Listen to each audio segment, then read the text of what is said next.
사도행전 1장 8절 말씀을 제가 봉독하도록 하겠습니다. 오직 성령이 너희에게 임하시면 너희가 권능을 받고 예루살렘과 온 유대와 사마리아와 땅끝까지 이르러 내 증인이 되리라 하시니라. 아멘. 이것은 우리 주님의 말씀입니다. 여러분, 사람은 잘 변하지 않습니다. 매일 늦잠 자던 사람이 하루만 일찍 일어나도 보통 이런 말을 하죠. 오, 어쩐 일이야? 해가 어디서 뜨겠다? 서쪽에서 뜨겠다. 어떻게 알았어요? 우리 주님들은 너무 똑똑해요. 자, 3살 버릇 언제까지 간다? 8까지 간다. 숫자도 강해. 사람이 변하는 것은 쉬운 일이 아닙니다. 참 어려운 일입니다. 그런데 예수 믿는 사람에게 있어서는 변화는 자연스러운 일입니다. 성령님이 임하시면은 변하게 되는데, 첫 번째 변하는 게 뭐냐면 생각이 변합니다. 가치관이라고도 하죠. 세상에 가지고 있던 가치관이 하나님 나라의 가치관으로 변하게 되죠. 그리고 두 번째로 생각이 변하니까는 그 변한 생각이 무엇을 통해서 나가죠? 말을 통해서 나갑니다. 그러니까는 이 하는 말이 변합니다. 믿음의 말을 하게 되고 긍정적인 말을 하게 되고, 내가 하는 이 말이 하나님께서 들으신다라는 그 믿음이 있기 때문에 항상 말할 때에도 조심스럽게 말하게 되죠. 그리고 또한 이렇게 생각 변하고 말이 변하니까는 그 다음 변하는 것은 당연히 행동도 변하게 되죠. 이 세 가지, 생각이 변하고 말이 변하고 행동이 변하는 것. 그런데 이 변화가 너무나도 자연스럽게 물 흘러가듯이 변해간다는 것이죠. 누가? 바로 예수 믿는 이들이. 그리고 또한 이런 변화는 분명한 목적이 있는 변화입니다. 어떤 목표를 향해서 조금씩 변화해 가는 것이죠. 이것은 윤리적이나 혹은 도덕적인 변화가 아닙니다. 하나님의 말씀 그리고 성령의 법은 어떤 윤리적인 것과 도덕적인 것보다도 고차원적인 것이기에 이것보다도 더 높은 수준을 하나님께서 요구하시고, 그리고 그 요구에 맞추어서 삶의 변화가 일어나는 것이죠. 많은 사람들이 교회에 대해서 오해하는 것 중에 하나가 이겁니다. 자신은 지금 좀 부족하니까 좀 내가 내 삶을 좀 정리하고 교회 나가겠다, 이런 말을 하죠. 전도를 하면 흔히 듣는 이야기 가운데 하나입니다. 내가 지금 담배를 끊으면 교회 나가겠습니다. 혹은 내가 술을 좀 끊으면 교회 나가겠습니다. 이런 말을 하죠. 여러분, 그런데 교회는 성결하고 거룩한 사람들이 오는 곳이 아닙니다. 오히려 반대입니다. 세상 가운데 때가 묻어있는 사람들이 교회에 들어와서 때를 벗기고 가는 곳이 바로 교회입니다. 그래서 교회는 어떠한 의미로는 목욕탕과 같은 곳이라고 말하죠. 여러분, 목욕탕 어떤 곳입니까? 모든 더러움을 씻고 가는 곳이죠. 목욕탕 가는 곳에 가는 사람이 머리가 눌렸다고 머리 감고 가는 사람 없을 겁니다. 혹은 목욕탕을 가기 전에 그래도 내가 초벌 샤워는 하고 가야지, 이러고 가는 사람 없을 겁니다. 더러운 대로, 머리가 눌렸으면 눌린 대로, 눈곱이 끼었으면 끼인 대로 그냥 가는 곳이 바로 목욕탕이죠. 목욕탕 가가지고 다 씻고 말끔하게 하고 나옵니다. 그런데 바로 교회가 그와 같은 곳이라는 것이죠. 예수를 믿고 성령의 은혜와 능력을 받아 점점 깨끗해지고 거룩해져 가는 것, 그게 바로 교회라는 사실을 기억해야 합니다. 예수를 믿기도 전에 술을 끊어야지, 담배를 끊어야지, 그리고 내 삶에 정리가 되면 나가야지, 아닙니다. 먼저 예수부터 믿는 것이 우선입니다. 예수님을 믿는다는 것은 어떻게 보면 영적으로 개인 파산을 했다, 파산 신청하는 것과 마찬가지입니다. 더 이상 내가 이것을 할 수 있는 능력이 전혀 없다는 것을 인정하는 것이죠. 우리나라 참 좋은 나라입니다. 개인 파산 신청을 하면 국가에서 그 사람이 일할 수 있는 능력, 벌어들일 수 있는 능력을 다 확인을 해가지고 앞으로 일어날 수 있도록 도움을 줍니다. 그런데 중요한 것은 개인 파산 신청을 할 때 나는 내 힘으로 할 수 없습니다라는 것을 인정하는 것, 이게 너무나도 중요한 것이죠. 예수님을 믿는 것도 마찬가지입니다. 내가 내 힘으로 할 수 없습니다. 내가 좀 해보려고 했는데 내 힘으로 안 됩니다. 포기하고 절망하고, 그런데 그 가운데 하나님의 도우심을 얻는 것, 붙드는 것, 구하는 것, 이게 바로 믿음의 비밀이라고 말할 수 있는 것이죠. 여러분, 그렇기 때문에 모든 일 중에 가장 최고의 우선순위 첫 번째는 예수님을 먼저 믿는 것입니다. 소는 물을 마시면 젖을 내죠. 뱀은 물을 마시면 독을 냅니다. 뱀더러 야 젖을 내봐라 이럴 사람 한 사람도 없죠. 왜냐하면 이거는 태생이 그렇기 때문입니다. 뱀은 물을 마시면 독을 낼 수밖에 없어요. 그런 존재이기 때문에 그렇고, 소도 물을 마시면 독을 내는 게 아니라 젖을 내는 거예요. 그렇게 태어났기 때문에 그렇죠. 그리스도인이 바로 그와 같습니다. 그렇게 태어나는 겁니다. 이렇게 예수님을 믿으면 하나님께서 은혜를 주시고 능력을 주십니다. 그리고 우리의 삶을 조금씩 변화시켜 나아갑니다. 이전에는 TV 보는 재미가 쏠쏠했는데 어느 순간부터 TV를 점점 멀리하게 되죠.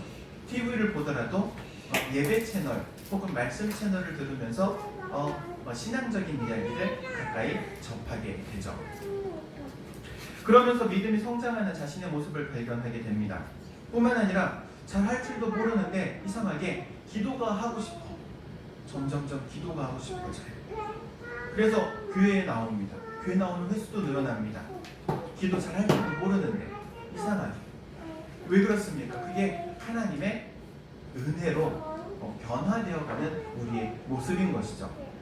그리고 세상 사람들을 보면서 참 부러워했던 그 부러움의 대상이 이제는 기도하는 사람을 바라보면서 나는 어떻게 저렇게 기도할 수 있을까? 나도 저렇게 기도했으면 좋겠다. 부러움의 대상도 바뀌어가죠. 하나님께 예배하는 시간이 너무나도 좋습니다. 찬양하고 찬양 듣고 하는 시간이 너무나도 즐겁습니다. 세상 사람들은 알 수 없는, 그리고 세상 사람들은 도대체 이해할 수 없고 납득하지도 못하는 즐거움이 교회 안에 있는 것을 발견하게 되는 것이죠.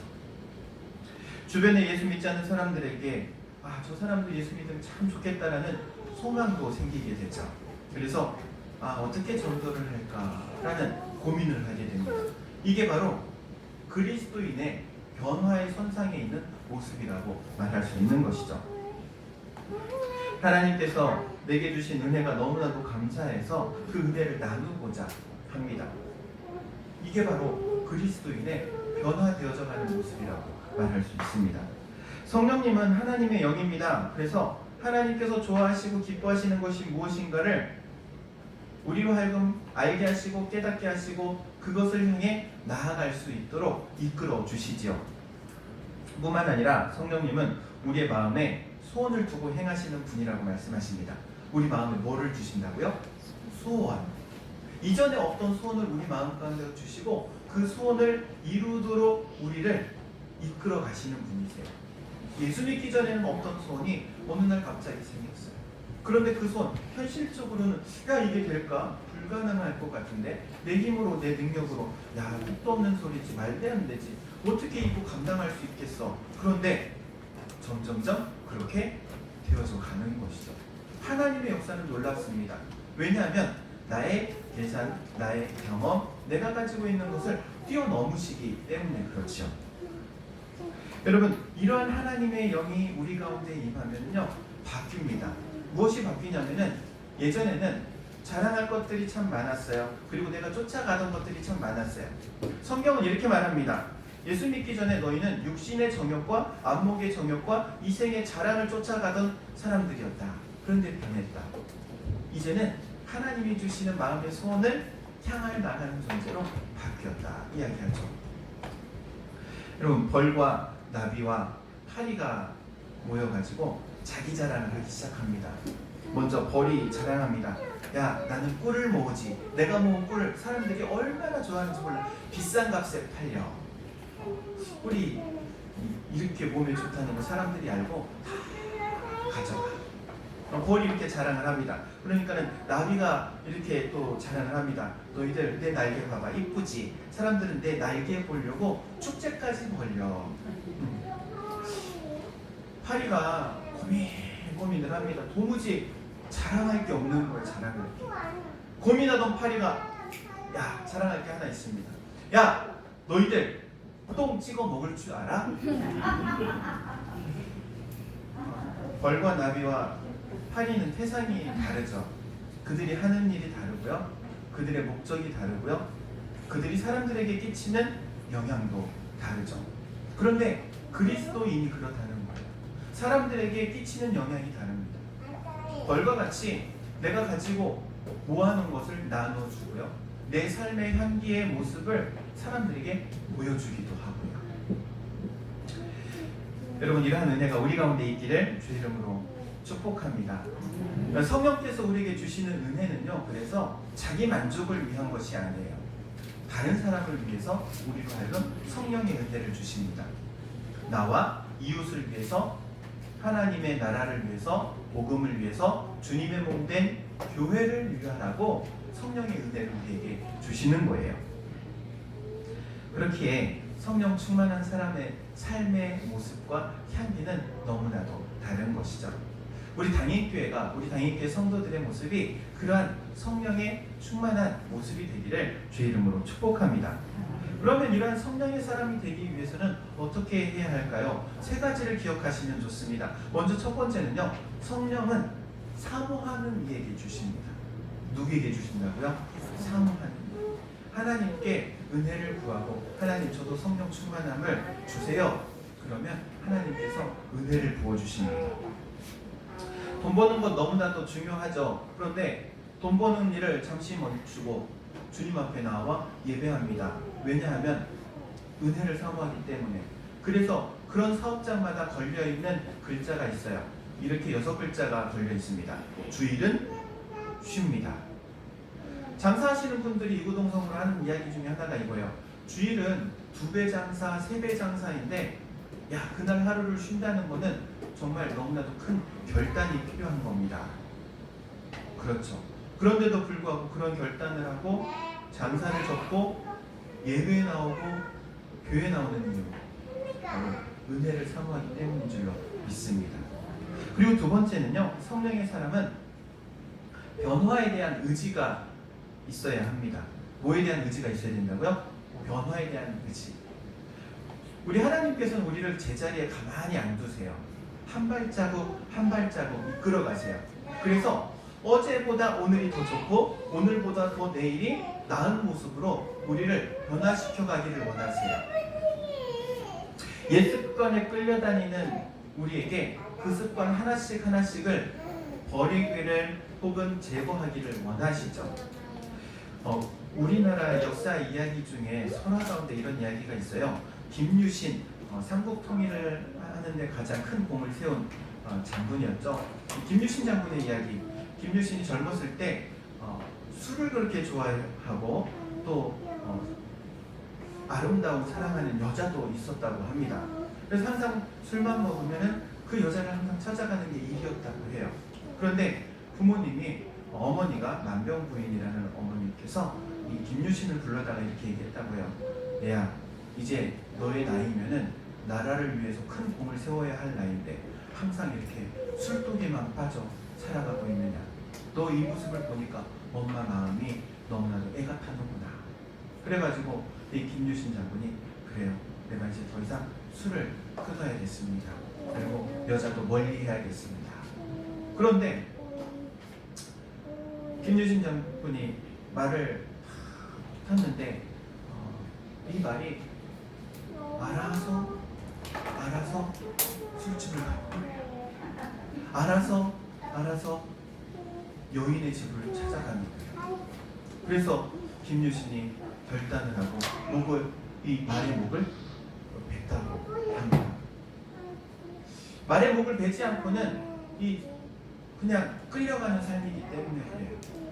우리도 그래요. 우리가 가지고 있는 옛 습관에 끌려가기 때문에 이 옛 습관을 배워내지 않으면, 잘라내지 않으면 옛 습관에 끌려갈 때가 너무나도 많다는 것. 나도 모르게 자동적으로.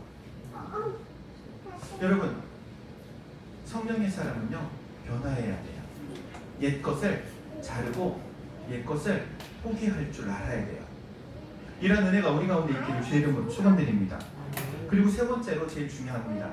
성령의 사람은요, 하나님의 도우심을 구해야 돼요. 하나님의 도우면은 내 힘으로는 할 수 없음을 알기에 하나님 저 좀 도와주세요. 그래서 기도 중에 최고의 기도는 어떤 기도냐면 하나님 도와주세요. 하나님 도와주세요. 예배에 성공할 수 있게 하나님 도와주세요. 제가 기도할 수 있는 사람들에게 도와주세요. 제가 전도할 수 있게 도와주세요. 하나님의 도우심을 구하는 거예요. 하나님의 도우심을 구해야지만이 하나님께서 도와주시고 그리고 하나님께서 그 사람을 이끌어 가시죠. 성령께서는 우리를 변화시켜 주시는데 마음으로부터의 변화를 시켜 주시죠. 도감전도를 나가고 축구전도를 나가면 성령이 충만할 때는요, 담대하게 얘기합니다. 여러분 예수 믿으세요. 예수 믿으니까 너무나도 좋습니다. 이 예수님만 믿어보세요. 문을 두드리면서 배를 누르면서 띵동 사람 나오기만을 기다리죠. 나오면 복음을 전합니다. 성령 충만할 땐 그래요. 그런데 성령 충만하지 않을 때는요, 집 배를 누르면서요 간절히 기도하죠. 어떻게 기도합니까? 제발 아무도 없어라. 그래요. 성령이 충만할 때는요, 막 복음을 전하고자 하는 불타는 마음이 있어가지고 누구든 만나기만 해. 근데 그러지 않으면 공핍해지면, 마음이 피폐해지면 사람이 있는 곳이 무서워요. 여러분, 그렇게 우리는 성령의 도우심을 구해야 됩니다. 성령의 도우심을 구할 때 성령께서 우리에게 은혜를 충만하게 부어주시는 줄로 믿습니다. 그래서 오늘 말씀, 성령이 너희에게 임하시면 너희는 권능을 받고 예루살렘과 유다와 사마리아 땅 끝까지 이르러 내 증인이 되리라. 예수님의 증인이 되는 삶의 변화되는 모습을 하나님께서 우리에게 허락하시는 줄로 믿습니다. 성령이 임하십니다. 오늘 성령 강림 주일입니다. 성령의 은혜를 사모하시기를 바랍니다. 성령의 능력을 사모하시기를 바랍니다. 그리고 그 은혜와 능력을 통해 세상 가운데 예수 그리스도의 증인으로 세워지는 여러분이 되시기를 주의 이름으로 축원드립니다. 기도하도록 하겠습니다. 사랑과 은혜가 충만하신 하나님, 은혜를 감사를 드립니다. 우리를 불러주셔서 예수님의 증인 삼으시고자 은혜를 베풀어 주심을 감사를 드립니다. 성령의 은혜와 또한 은사를 우리에게 허락하여 주심으로 우리가 예수 그리스도의 복음을 전하는데 앞장서 나아가기를 원하오니 주님, 저희의 발걸음을 붙들어 주옵소서. 성령을 사모하는 이에게 충만하게 부어주실 줄로 믿사오며 예수님의 이름으로 기도하옵나이다. 아멘.